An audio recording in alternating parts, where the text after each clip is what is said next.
आज आपण वांग्याची शाक बनवणार आहोत, ते पण एकदम गावाकडील पद्धतीने। खूपच सोपी रेसिपी आहे। नमस्कार, शारदास किचन मध्ये स्वागत आहे। बघा, आज आपण वांग्याची शाक सुक्की भाजी बनवणार आहे। तर वेळ न घालवता पटकन रेसिपीला सुरुवात करूया।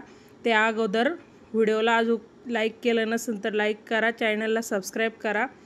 चला तर रेसिपीला सुरुवात करूया। हे बघा, इथं मी वांगे घेतलेले आहे 1 पाव। तर ते वांगे आपल्याला कट करून घ्यायचे आहे आणि मध्ये बघायचे खिडकी असेल तर एका वांग्याचे मी 4 तुकडे करणार आहे। आणि इथं पाण्यामध्ये थोडंसं मीठ टाकून घेतलेलं आहे, कारण की वांगे ना आपले काळे पडत नाही। तर असे 4 तुकडे करून घेत आहे। छोटे छोटे वांगे, जास्त मोठे नाही आहे। मोठे वांगे असेल तर तुम्ही 8 तुकडे करू शकता। आपल्याला या भाजीला पाण्याचा वापर करायचा नाही, त्यामुळे जेव्हा वांग्याचे तुकडे करशाल तेव्हाच मोठे वांग्याचे 8 आणि छोट्या वांग्याचे 4 तुकडे करायचे। 1 टमाटर घेतलेला आहे, त्याला बारीक कट करून घेत आहे। एकदम बारीक कट करायचं। तर ही वांग्याची भाजी ना खूपच टेस्टी होते। हे बघा, टमाटर आपलं कट करून झालेला आहे। तर आपण आता 1 कांदा कट करूया। कांदा पण आपल्याला बारीक कट करून घ्यायचा आहे। वांग्याच्या भरपूर प्रकारच्या भाज्या तुम्ही खाल्ल्या असन या पहिले, पण अशा पद्धतीची नसन खाल्ली तर तुम्ही व्हिडिओ शेवटपर्यंत नक्की बघा। इथं 1 थेंब मी पाणी टाकणार नाही आहे भाजीला शिजायसाठी। हे बघा, आता आपण कांदा पण बारीक कट करून घेऊया।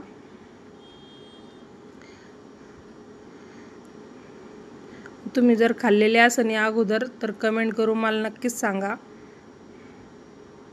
हे बघा, आपला कांदा पण आता इथं मस्तपैकी बारीक कट झालेला आहे। तर लगेच आपल्याला यासाठी लागणारं वाटण तयार करायचं आहे। इथं 10-15 हिरव्या मिरच्या घेतलेल्या आहे।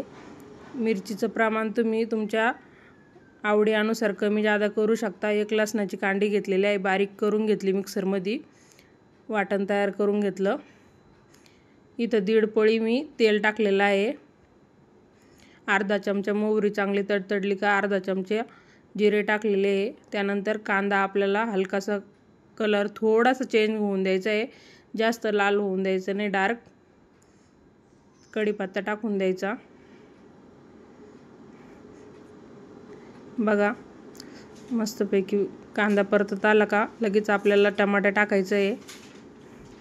कुठलाच मसाला असं जास्त गाळा हे होऊन द्यायचा नाही आपल्याला, जास्त टमाटर पण नाही आणि कांदा पण नाही, कारण की आपल्याला हे भाजीला पाणी टाकायचं नाही आहे।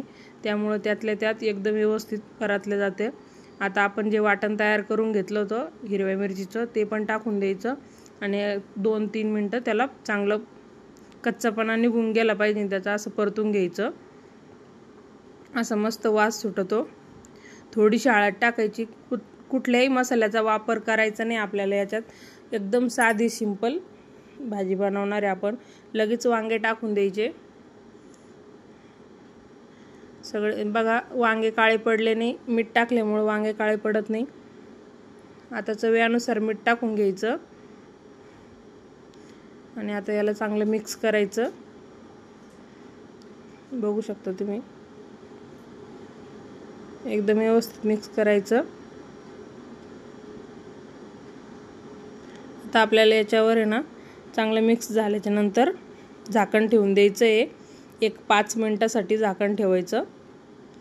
5 मिनिटं झाल्याच्या नंतर बघूया आपण चेक करून। हे बघा, असं 5 मिनिटं झाल्याच्या नंतर कोथिंबीर टाकून द्यायची आणि आणखीन 5 ते 6 मिनिटं झाकण ठेवून द्यायचं आहे। मध्ये एकदा कोथिंबीर टाकून हलवून घ्यायचं आणि नंतर 5-6 मिनिटं, 10 ते 12 मिनिटं लागत या भाजीला व्हायसाठी, जास्त वेळ लागत नाही। हे बघा, इथं 6-7 मिनिटं झालेले आहे। आणि हे वांग आहे ना एकदम जास्त गाळा शिजून द्यायचं नाही, नाहीतर मग सगळी चव निघून जाते। अशी थोडं हलकंसं नरम झालं ना तर लगेच गॅस बंद करायचा। अशा पद्धतीने वांग शिजलं पाहिजे। हे बघा, असं सगळं वांग आपल्याला मस्त जसं लागत तसं परफेक्ट शिजलेलं आहे। चला तर आपण आता भाजी काढून घेऊ। तर आजची रेसिपी तुम्हाला कशी वाटली कमेंट करून मला नक्कीच सांगा. आवडल्यास व्हिडिओला लाईक, चॅनलला सबस्क्राईब नक्कीच करा. मित्रपरिवारासोबत शेअर बी करा.